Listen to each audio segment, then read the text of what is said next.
Doug loves Philbrook Museum. Doug had an interest in this way back when, 8 years old, and I have somebody that will talk more about this, but his association with this wonderful place goes way back when. Chris Kallenberger is going to speak to us about that. She recently retired after 38 years here at Philbrook. She was director of exhibitions and collections. And she'll talk about all that. So if Chris will come up and visit with us about that and tell of his deep involvement in this great museum. Where is she? There, yes, right. I was on the staff at Philbrook for nearly 4 decades. All of your life. You can't imagine how weird it is to be standing on a box here at this point after all that. But I genuinely cannot remember a time during all that that Doug wasn't involved with the museum.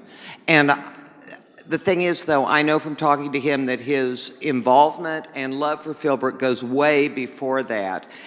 In talking to him, I learned that he used to come with his parents to the organ concerts on Sunday afternoon and then go down to the basket galleries and actually listen to Clark Field talk about his collections down there. Can you imagine how cool?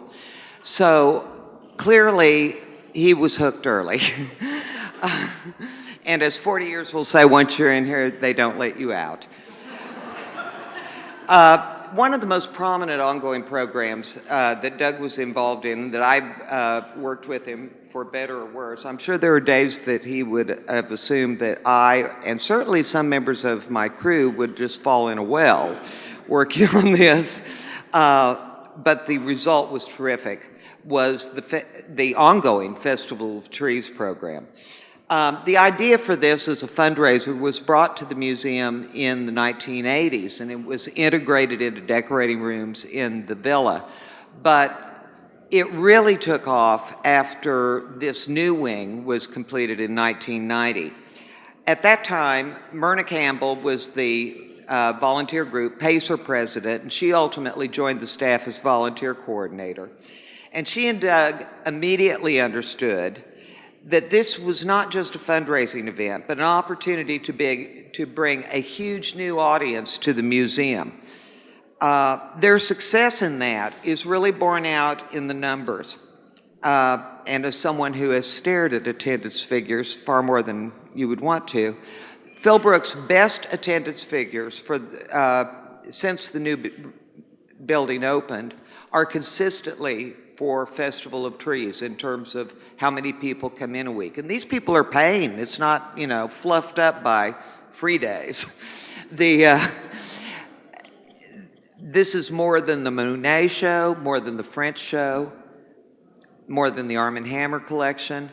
And what these people, these new audiences, a lot of these are people who would never come to an art museum ordinarily, and it's their entree in here to where they would feel welcome.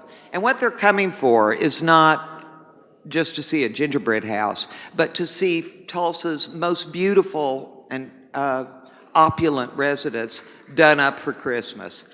And Doug's designs and the beautiful decorations that he came up with and crafted that have been evolving over the years has everything to do with the success of that event. But Doug's, yeah.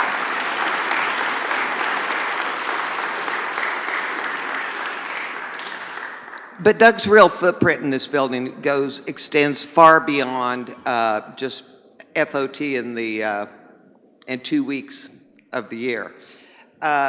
When this new wing was developed, as soon as it opened, we closed the villa and did a total renovation.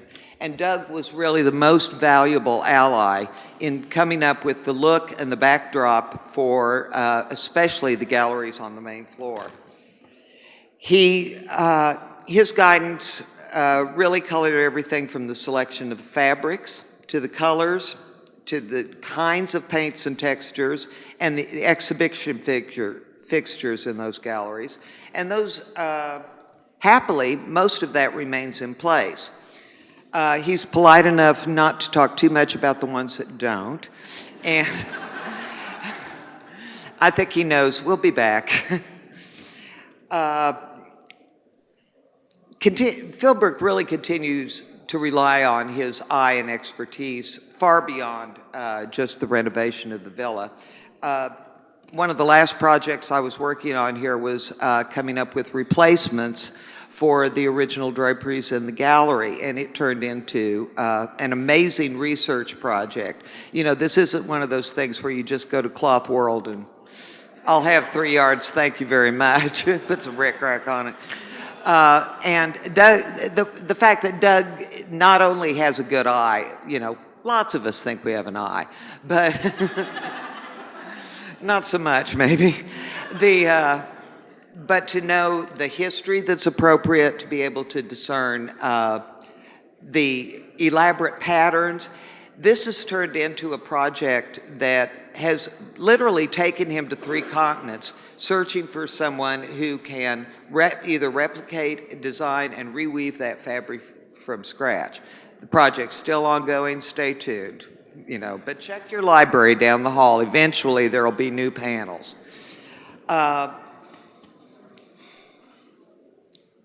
Right here in this room, there is a lot of evidence of Doug. Some things that he would be proud of, others maybe not so much. One of the things that's not here that he designed for us is our friend Adam, who, when we secured that loan, Adam had to be placed within the rotunda, and Doug was the person who designed and arranged for the fabrication of the pedestal. Well, just as this evening, apparently, people kept clamoring to move Adam. And so finally, we put him down on a low, flat pedestal that looked basically like a shipping pallet with a little trim nailed on. It was not a pretty solution, and I know Doug had to cringe every time he'd walk in these front doors and look at that thing. It was just no good. So over time, everyone came to their senses and decided, yes, Adam needed to go back on a pedestal. And I thought, oh, brother, start over. But I called Doug. He has the plans. He has the drawings. They have the specs for how to support the weight and all that. It was like he knew they'll be back. And indeed we were. and Adam, but I'm really curious where he is right now. This is what happens. You leave 6 months later, what the heck? I'll have to talk to Catherine here shortly. There's another element of Doug in this room that he doesn't brag about so much, but it may be the most enduring element of his here in the villa. When it came time to open the new wing, this space, Doug was implored to come up with an emergency short-term solution for something to adorn these niches. You can see they're only about 1 foot deep. They're very problematic. Okay, he went to Binding Stevens. This just shows you he's not only good with that, you know, $100 a yard fabric, but also with the glue gun projects.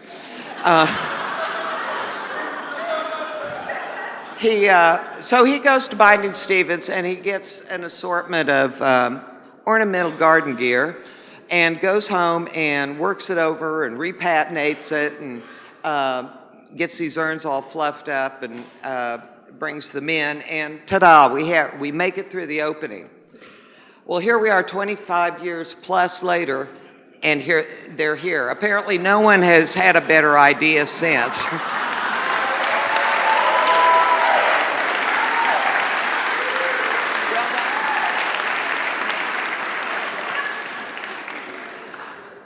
As you can imagine, I have been asked so many times by people half my age especially, which is really annoying, how I could work in the same place for as long as I did.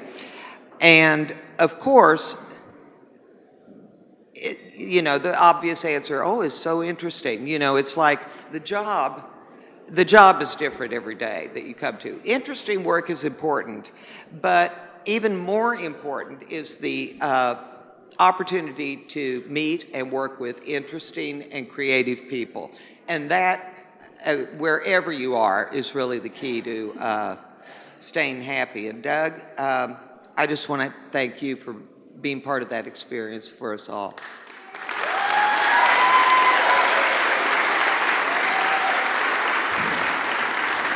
Thank you, Chris.